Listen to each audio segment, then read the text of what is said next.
Hi everyone, I'm Sam. This summer I partnered with Lia Sweeny, and together we set out to understand how science policy is affected by strong science advocacy and how we as scientists can help to bridge this gap between Congress and researchers. Hi everyone, I'm Lia Sweeny. When I started this project, I had two key questions. One, why is securing research funding so difficult? Two, how can researchers get involved in science advocacy?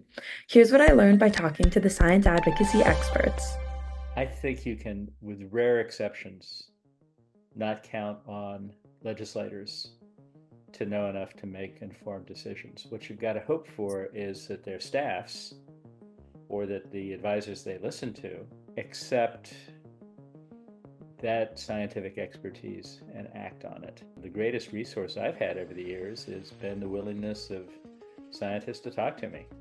I read, but I also try to talk to experts in the field to test my understanding and to improve my understanding. Well, I have no formal training whatsoever and don't understand, honestly, policy development.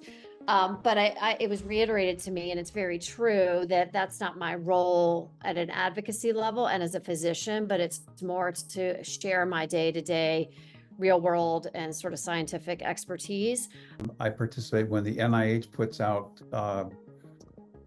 requests for information. They want you to comment on the research agenda. I do it because I want people to hear, my point of view, and I've been around for a while. And so I think that there are those opportunities, and when they happen, you really need to take advantage of them. Sometimes they'll be, marshaled by professional organizations or big research groups, or, directly from the NIH. So I would really encourage people, when you're asked for your advice and your opinion, give it.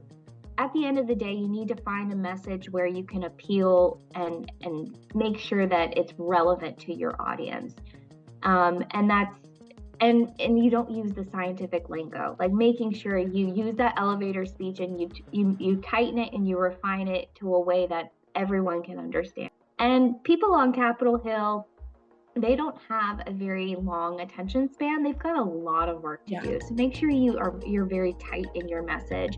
Anything that you send to them through email or that you give in person, make sure it's a one-pager front and back, and something that's not very many words, so that they just can look at it and grasp what the topic is.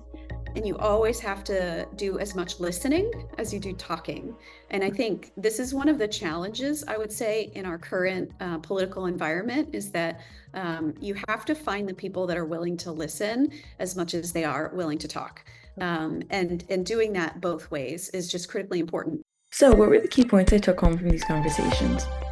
Firstly, scientists do not have to be policy experts, as stated by Dr. Spivak. Their role is simply to share their day-to-day expertise. As Dr. Gurn said, do not hesitate to share your scientific opinion when asked.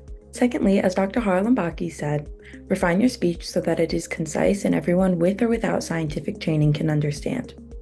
And most importantly, as Dr. Holko said, listen as much as you talk. Now, let's find out what our experts think about the current funding situation and how scientists can ensure continued support for their research. Over time, grant availability has waxed and waned. Yes. And there were some times when, 25% of proposals were funded on the first try, and, times like today when it's more like 10% of time. Proper stewardship of taxpayer dollars is essential and is part of the job. So I am all about transparency and openness. I think it's very critical to ensuring that it's a positive feedback loop, that you guys are helping us do the work that we do, and therefore we are producing this and this. An emphasis on why you're doing it in order to learn things that will help humanity. This is what the question we're trying to answer and why it's important. If it's basic science, point out the importance of basic science and have a few examples. What about what you're doing is special? What expertise do you bring to the table? And so that really requires individuals to look around and say, what resources do I have that are really wonderful, and how can I assemble these resources and put them together in a package where other people recognize what a wonderful opportunity this is to do what I'm proposing to do. A lot of scientists they want to stay in their bubble, and that's fair.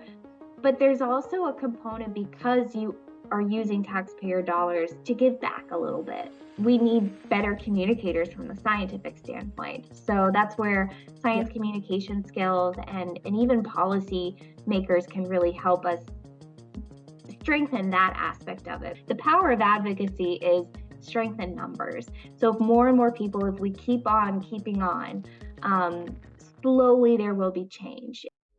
Our experts have confirmed that meaningful change is achievable. Our priority should be creating a positive feedback loop with the public and representatives who benefit from and also fund our research. It is important to highlight what you bring to the table and what sets your research apart. By uniting as a scientific community and advocating persistently, we can achieve substantial progress together. Thank you for joining me today.